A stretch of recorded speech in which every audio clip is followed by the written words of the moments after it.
Ir galime tada keliauti prie skaidrių, ar ne, kur galėčiau aš tiesiog pristatyti jums temą ir pasidalinti, apie kągi aš čia šiandien pasikviečiau jūs kartu pakalbėti ir susipažinti. Tema buvo, kaip yra kuriama vertė dizaino darbais. Ar ne, nes ką aš, tarkim, girdėjau, nežinau, gal bus dar daugiau, kas gali pasidalinti, kad logotipo kaina, kurią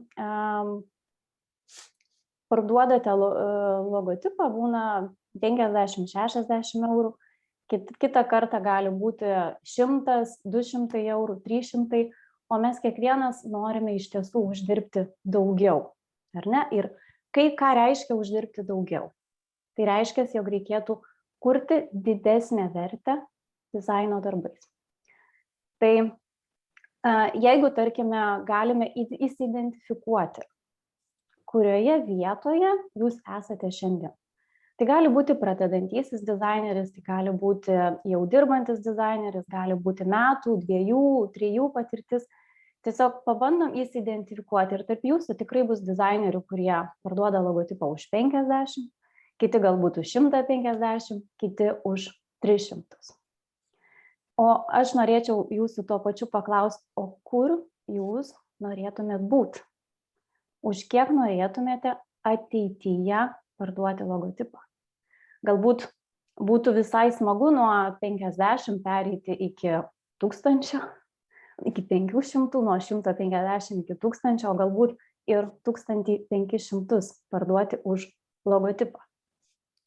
Ir tai yra tikrai įmanoma ir tą galima padaryti. Klausimas visada yra, kaip. Kaip jūs tą padarysite? Ir kokius žingsnius turite atlikti tam, kad nuo vieno kalno pavyktų pereiti į kitą kalną. Tai aš esu atlikusi su dizaineriais labai įdomų eksperimentą, nes mes turėjome paskaitą, kaip pereiti į kitą lygį. Ir kiekvieno dizainerio paklausiau, kurie turi skirtingas patirtis, bet jeigu atkreipsite dėmesį į metus, tai nėra antie kardinaliai skirtingos patirtys. Tai nėra pavyzdys, kad būtų, tarkim, 1 metų patirtis, 8 ir ten 20.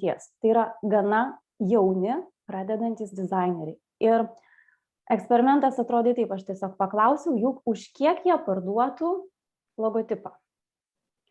Tai tarkim 1, 200, 400, suma galbūt panašiai. Vienas pasakė, nedariau, nes jis jau praėjęs mano mokymus. Tačiau įdomesnė dalis prasideda su sekančiais darbais, kada kalbam apie identitetą. Už kiek parduotų identitetą ir sumos jau čia kardinaliai skiriasi. Dizaineriai yra panašios patirties, o kainos skiriasi. Ir toliau važiavome su kitais darbais, kiek galėtų kainuoti svetainė pas kiekvieną, ir svetainė kainuoja nuo 400 iki 2100. Tiek jis įsivaizduoja, kad galėtų kainuoti arba už tiek parduoda. Skrajutė nuo 40 iki 150. Ir galbūt socialinės medijos apipavidalinimas 200, 400 ir taip toliau. Tai kainos yra absoliučiai skirtingos. Kaip jums atrodo? Kas kuria tą atotrūkį? Kodėl kainos yra tiek skirtingos, nepriklausomai nuo dizainerio patirties? Ar yra norinčių pasakyti, kaip jums atrodo, kodėl kainos skiriasi?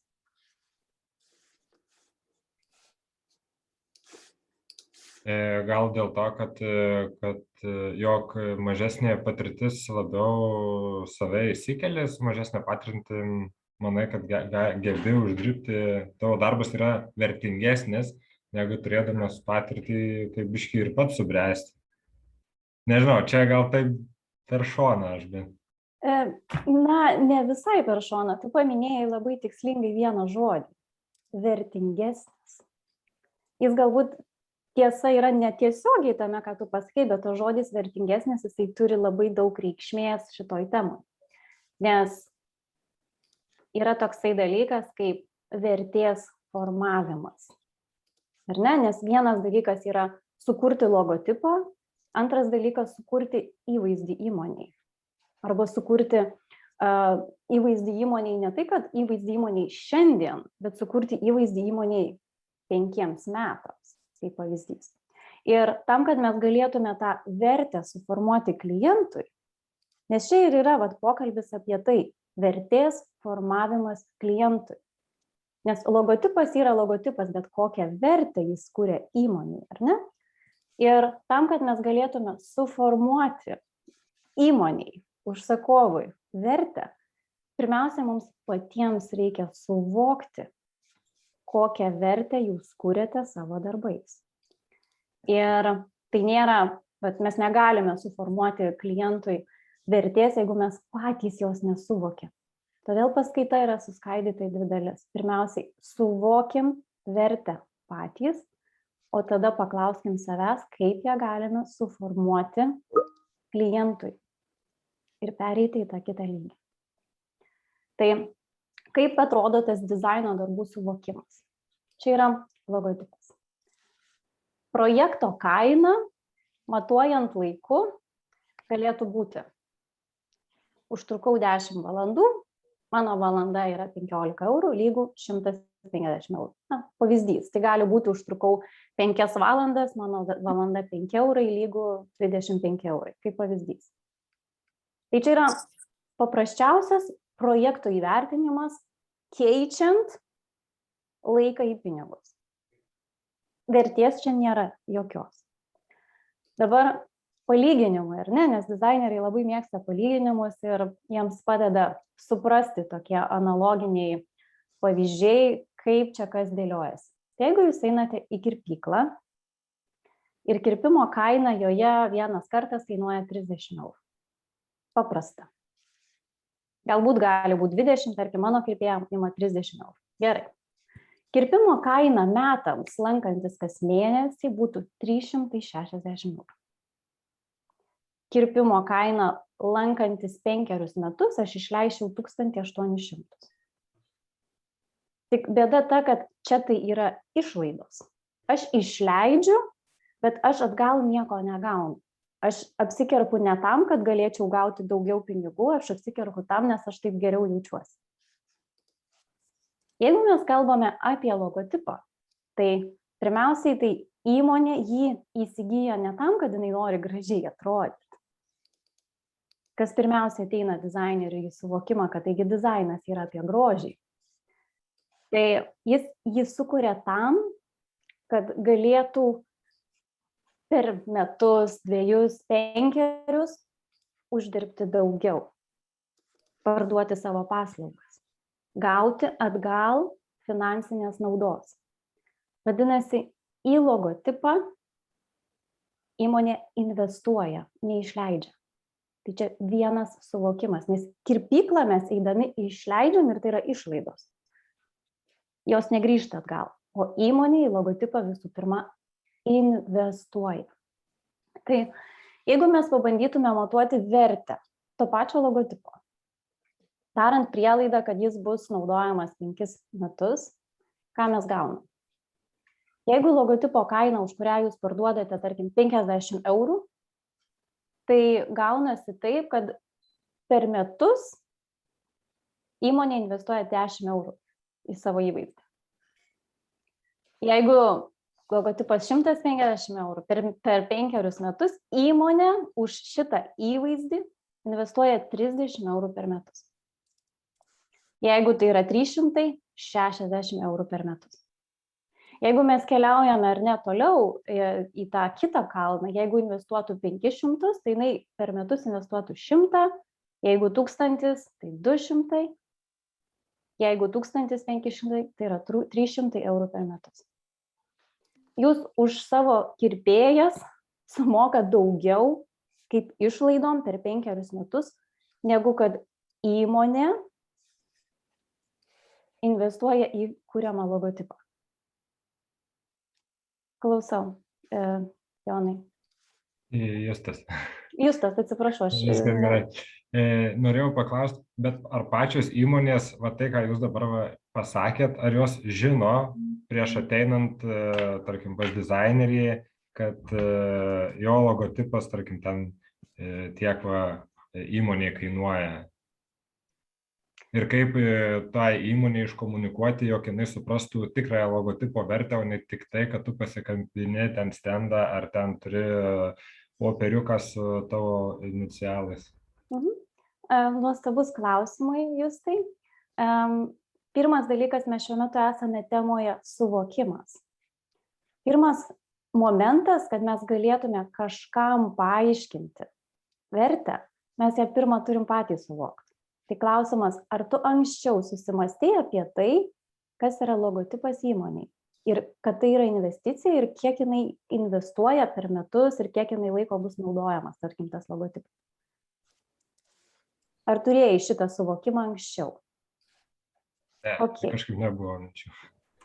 Ok, tai va čia mes ir kalbam, tai šitas momentas yra skirtas suvokti. Sekančioj temoje bus apie formavimą. Kaip suformuoti. Ir aš pasistengsiu jums parodyti, kaip tą galima būtų suformuoti. Jeigu, aišku, pavyks. Tada keliaujame toliau. Čia būtų pavyzdys kitokio darbo, nes sakysit, na tai logotipas, vertė, kaip ir viskas aišku, aš tiesiog pateikiu kitą darbą, kuriame būtų galima vėlgi išvelgti vertės formavimą. Ir tai yra paprastas darbas, tai būtų, pavyzdžiui, socialinės medijos postas. Ar ne, nes būna, tai gali būti kažkoks plakatas, skraidutė, galit kuo norit pakeisti, bet tiesiog tas pats darbas gali kainuoti visiškai skirtingai. Ir kada į jūs kreipiasi klientas ir sako, man reikia vieno social media posto, jūs įsivaizduojat, kad na, jūs užtruksit kažkokį tai laiką ir galite tuo pačiu įsivaizduoti per tą pačią logiką, kiek laiko postas gyvuos. Didžiąją dalimi social media postas gyvuoja 2 valandas. Tai lyginant su logotipu, kokia gali būti vieno posto vertė? Čia klausimas jums pagalvoti. Ir kaip būtų galima, tarkim, tą patį darbą paversti kur kas vertingesniu klientui, tai reiškia, būtų negalvoti vien tik tais apie tą vieną postą, ką čia man jį įdėjus, kokį šriftą parinkus, kokias spalvas, bet galvoti apie konceptą, vizualinį apipavidalinimą pačios social medijos. Tai reiškia kurti ne vieną postą, bet 9. Kaip jie 9 galėtų atrodyti, kokios spalvos ir tada sukurti visą dinamiką ir tada jau gaunasi, tarkim, kad tą vizualinio identiteto konceptą jie galėtų naudoti 1 metus. Kokia būtų vertė lyginant su vieno posto dizainu. Ir čia vėlgi galite užduoti klausimą, ok, tai jeigu į mane kreipiasi dėl vieno posto dizaino, kaip man jam parodyti, kad reikia visko. Tai čia jau bus ta sekanti dalis, kur galima tiesiog pažaisti žaidimą, kaip tas formavimas galėtų atrodyti. Ar šioje vietoje kol kas turi dar kažkokių klausimų, galbūt kyla, nes aš noriu, kad jūs suprastumėt, ką aš pasakoju ir man būtų, žinoma, aiškiau, jeigu suvokčiau, kaip jūs tą temą suprantat.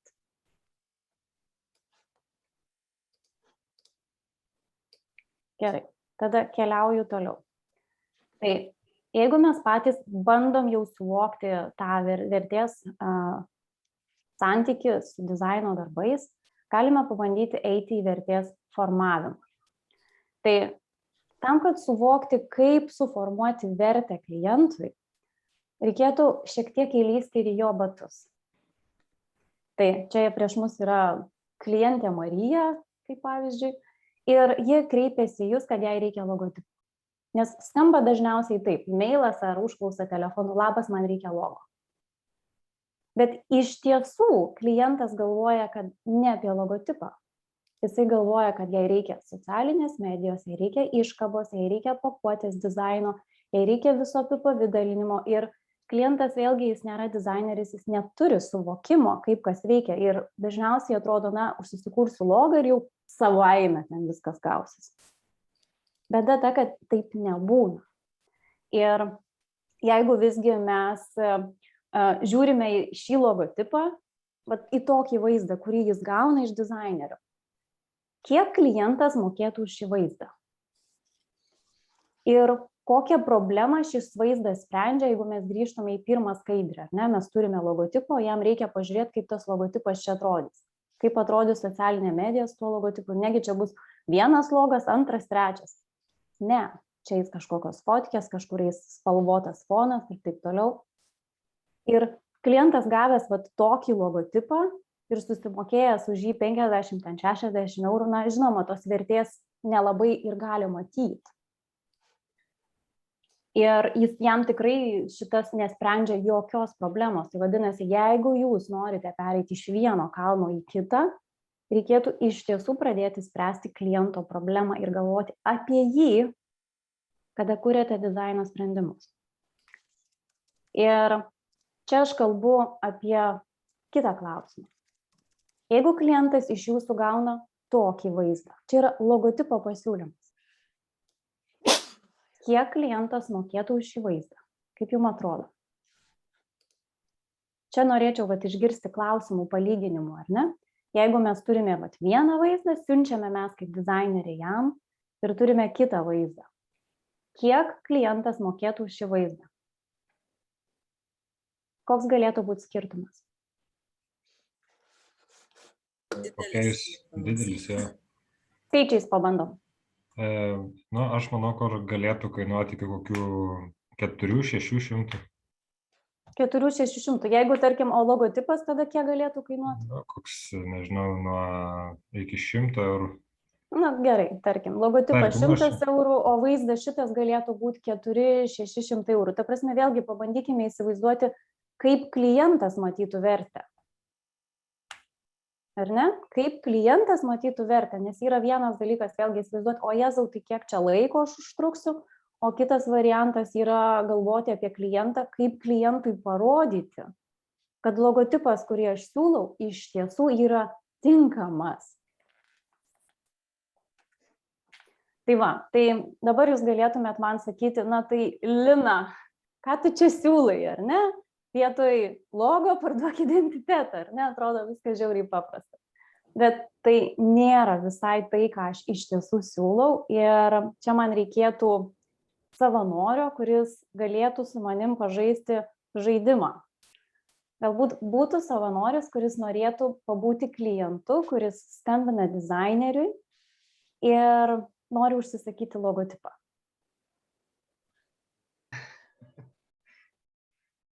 Girdisi mikrofonas? Taip, Aivarai, girdisi. Gerai. Norėtum pabūti klientu? Jo, galiu pamėginti. Gerai, tai tada klientas skambina dizaineriui, tiesiog žaidžiam žaidimą, įsijausk į tą vaidmenį ir aš pabandysiu pažiūrėti, kaip man pavyks. Bet koksai produktas ar būtų? Skambink dėl logotipo, o po to pasižiūrim, kaip toliau judėsim. Gerai, tai alio. Ar čia pataikiau? Su Lina kalbu? Labas, labai malonu, kad skambini. Taip, kalbi su Lina. Žiūrėjau jūsų darbus, man patinka, ką jūs esat sukūrę ir ieškau žmogaus, kas galėtų sukurti logotipą kaip ir mano mažam versliukui. Labai džiugu, kad žiūrite mano darbus ir kad turite iniciatyvos ir motyvacijos kurti savo naują versliuką. Tad pirmiausiai, prieš einant gilesnius pokalbius dėl logotipo, norėčiau pasidomėti, o kurie darbai mano labiausiai jums patiko?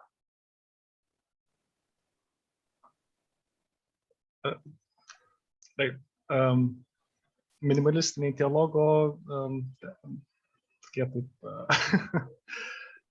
Sakyk, bet ką? Nežinau. Kažkokie ženklai patiko.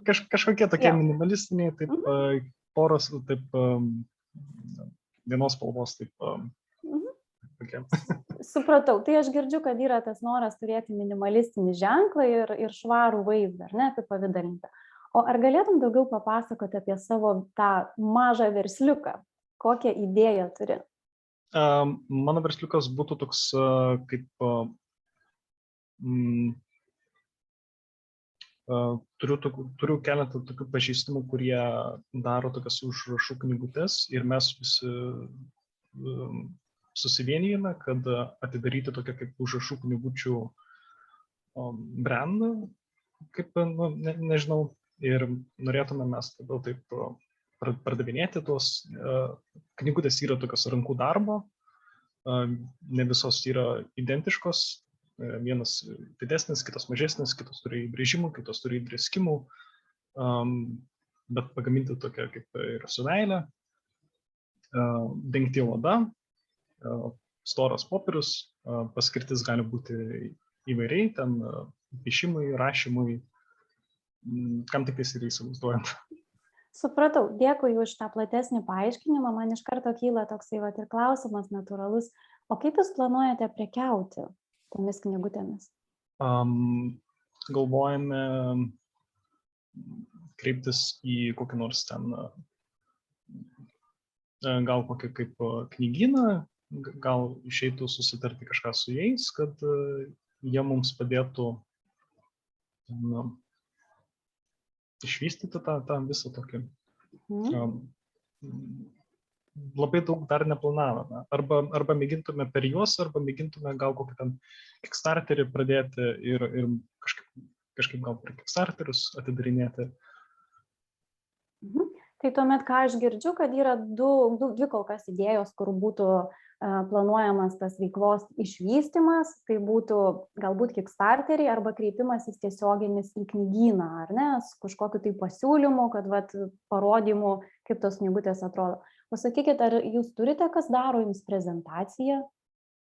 Ne.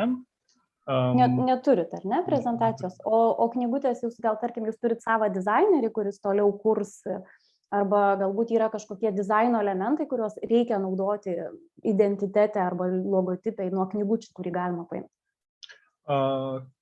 Kaip ir prieš tai buvo minėta, tai tos knygutės, kadangi yra rankų darbo, tai būtų gal nebent įsivaizduojama, kad būtų koks ten štampas, taip spaudžiamas į tą odą, kad taip tas logo taip, kaip čia, įsispaustų į tą knygutę.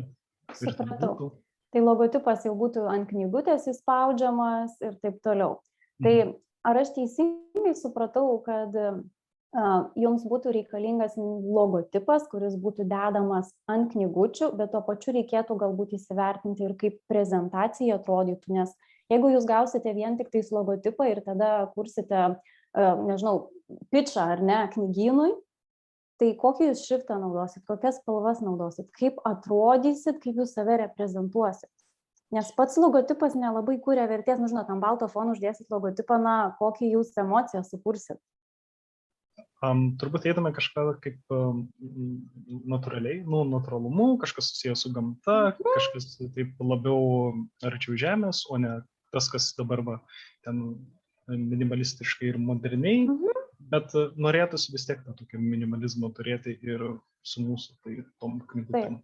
Vadinasi, čia reikėtų pasižiūrėti į darbą konceptualiai, tai nebūtų vien tik logotipas, bet reikalingas būtų ir sukurti tą emociją, galbūt parinkti kažkokią tekstūrą, kuri identitete atsispindėtų lygiai taip pat kaip ir jūsų kuriamuose produktuose. Teisingai, ar ne, aš galvoju? Gerai.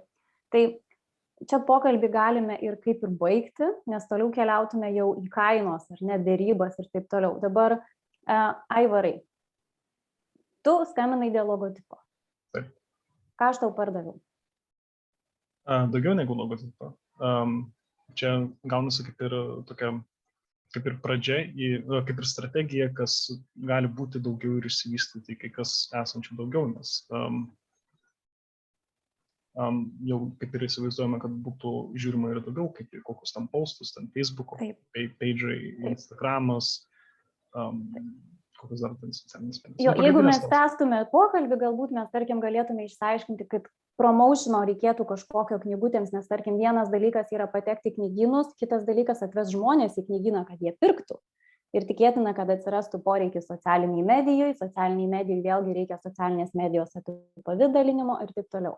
Ir ką šituo pokalbiu aš būtent ir norėjau parodyti, kad aš nesakiau tau, kad tau reikia logo, bet žinai, davai gal užsisakyk ir identitetą. Aš tave nuvedžiau iki tos vietos, kur tu sakai, mintyse, aš nežinau, ką aš su to logo darysiu. Aš nežinau, kaip man reikės pitchint, aš nežinau, ką reikės daryti su social media. Ir toje vietoje, tarkim, aš nuvedu ir nepasakau tau, bet aš parodau, kad vertė galėtų būti didesnė negu vien tik tais logotipas. Tai va, tai galime grįžti atgal į tas skaidres ir tęsti pokalbį, kas eina toliau. Nes šitas pokalbis buvo toks vat ir parodymas, kad pirmas dalykas, ar ne, kad tam, kad tokį vaizdą mes galėtume kurti, pirmiausiai klientui reikia parodyti, vėlgi, aš jums rodžiau pavyzdį, parodyti žodžiais, nuvedant, kad jam reikia ne tik logotipo.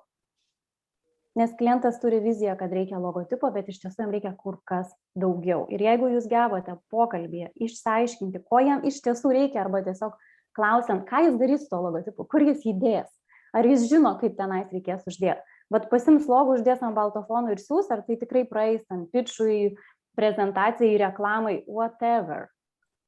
Esmė, kad reikia jiems parodyti. Dabar keliaujam į tą sekančią temą. Pasitikėjimas.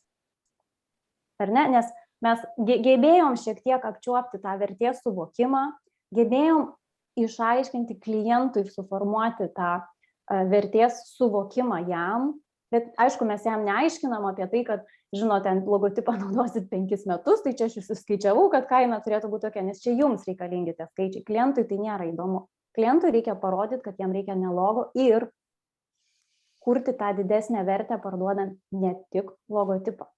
Dabar, kas dar yra su logotipu įdomus elementas, kad, tarkim, logotipas niekada nebūna vienas ant balto fono.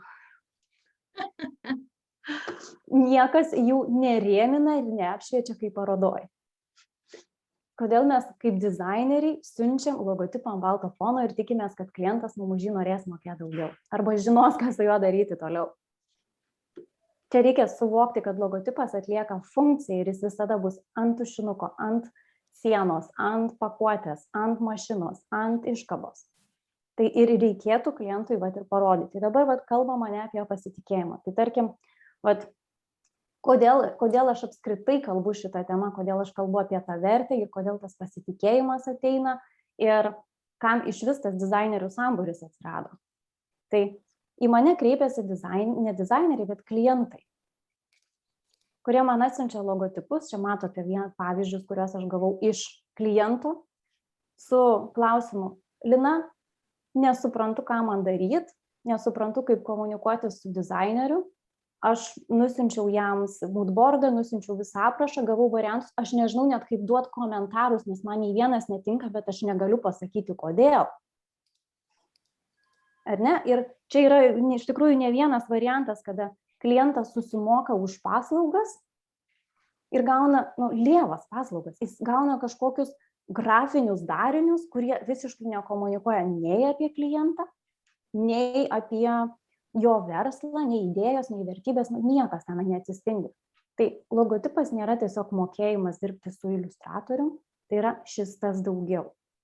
Ir dabar aš kalbu apie tą pasitikėjimą, nes tarkim, kai jūs kaip dizaineris siunčiat tokį logotipą, ar ten kažkokį kitokį, bet jūs siunčiat tokį vaizdą, grafinis vaizdas, gražus, spalvota.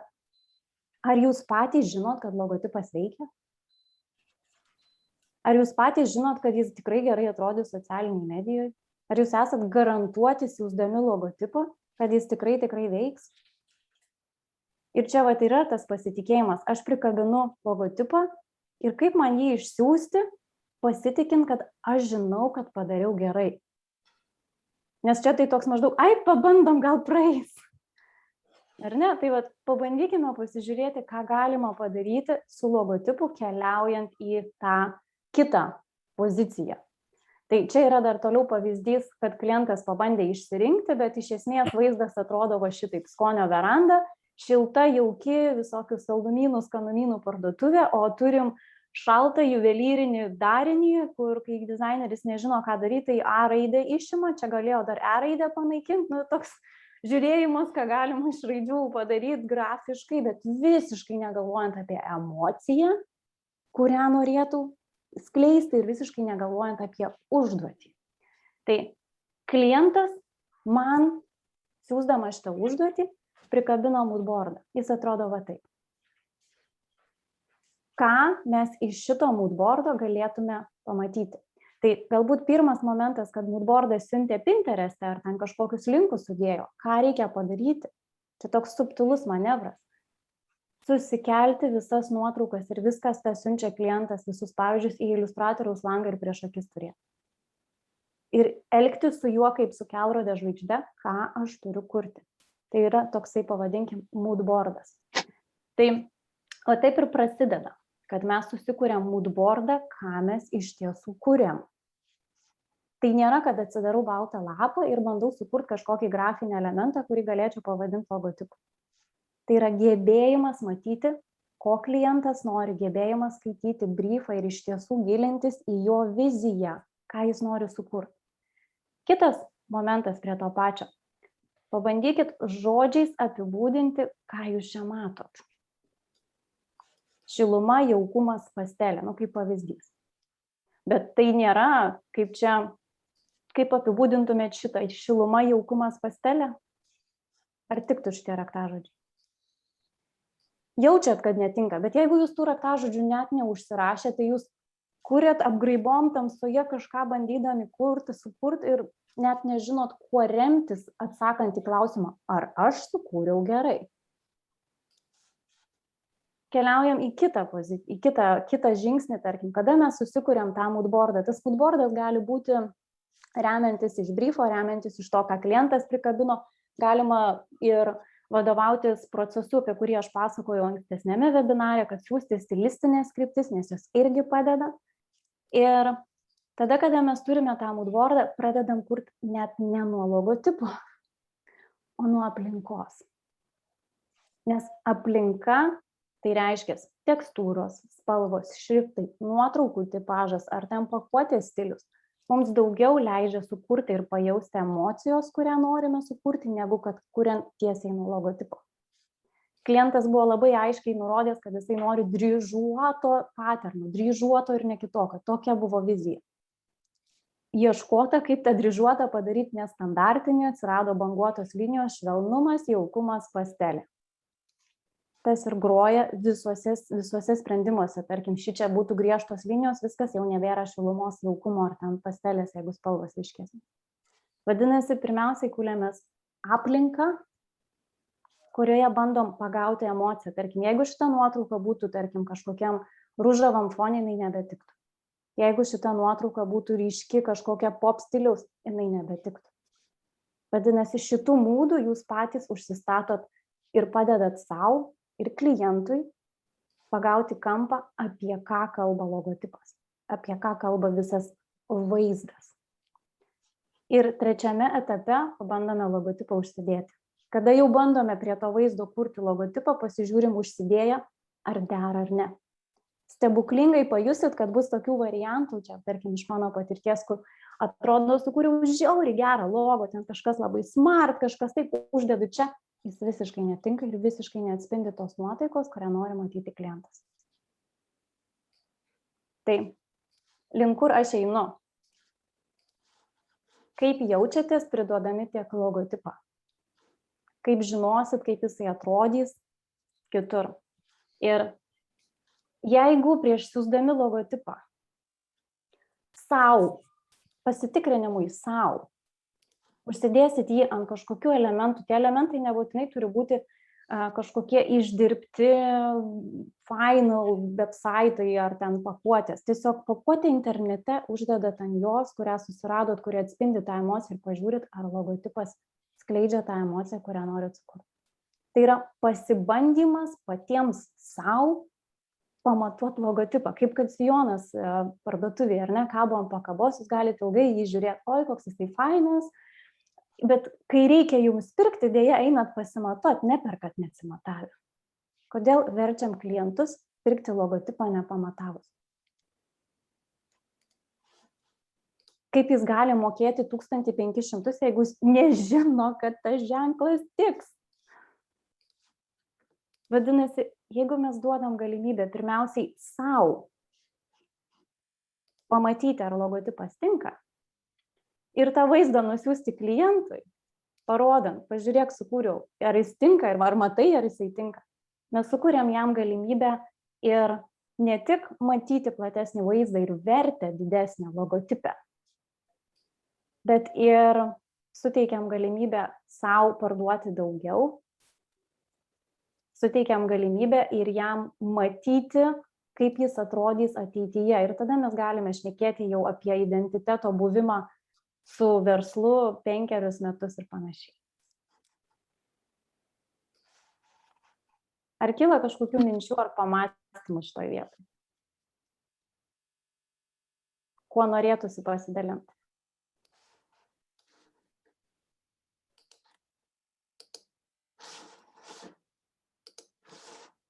Tyla, ne? Pasidalinimų nėra. Važiuojam tada toliau. Tada, kada mes sukuriam logotipą ir kažkokį vaizdą, kai aš dėsčiau dizaineriams ar ne grafinį dizainą, tiesiog mokiau dirbti programomis ir kurti identitetus ir su kitom programom dirbti. Ir aš jiems parodydavau, kaip aš atiduodu darbą, dizaino darbą, logotipą klientui. Dalis jų turėjo savo verslus ir sakė, o Dieve, mes niekada nieko panašaus nesam gavę. Tai apie ką mes kalbam? Tai jeigu jūs kuriate logotipą ir klientas gauna, geriausiu atveju, tai kelias spalvinės variacijas, valio, o ką jam su juo daryti? Ir tam ir yra, būtent yra tas toksai dizainerių, ar ne, jeigu kalbam apie vizualinį identitetą, sukuriu logotipą, sukuriu firminį stilių ir tada sukuriu brandbuką. Tai atrodytų, brandbukas daug kainuoja, ilgai užtruksiu ir klientas už tai nemokės. Tai jeigu mes kalbam apie vertės kūrimą, galbūt galime kažką padaryti paprasčiau, kur užtruktume trumpiau, bet klientas gautų vertę ir matytų tame vertę. Galų galės skleistų apie mus žinią kitiems verslams ir sakytų, va žiūrėk, dizainerė, kuri nerealiai dirba. Ir tada mes jiems nusiunčiam ne brandbuką, bet vieną lapą su taisyklėmis, kaip turėtų ženklas būti naudojamas.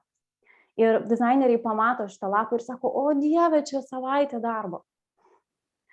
Netiesa. Kada jūs turite šitą vaizdą, bet šitą, kurį dabar matote ekrane, čia tas toksai vadinamas stylescape'as, jis turėtų būti ilga tokia sasyska, bet išskaidžiau, kad matytume. Sukurti stiliaus gido lapą arba style sheetą užtrunka 2 valandas. Pirmą kartą darant galbūt užtruksi 3, bet tikrai ne ilgiau.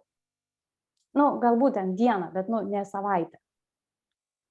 Iš esmės tai užtrunka tik 2 valandas. Tai dabar pagalvokim apie tą, ką reiškia 2 valandas jums ir ką reiškia 2 valandas klientui matant rezultatą. Kada gali nusiųsti vieną lapą ir kitas dizaineris dabar, galbūt dar per kitą prizmę galima pasižiūrėti.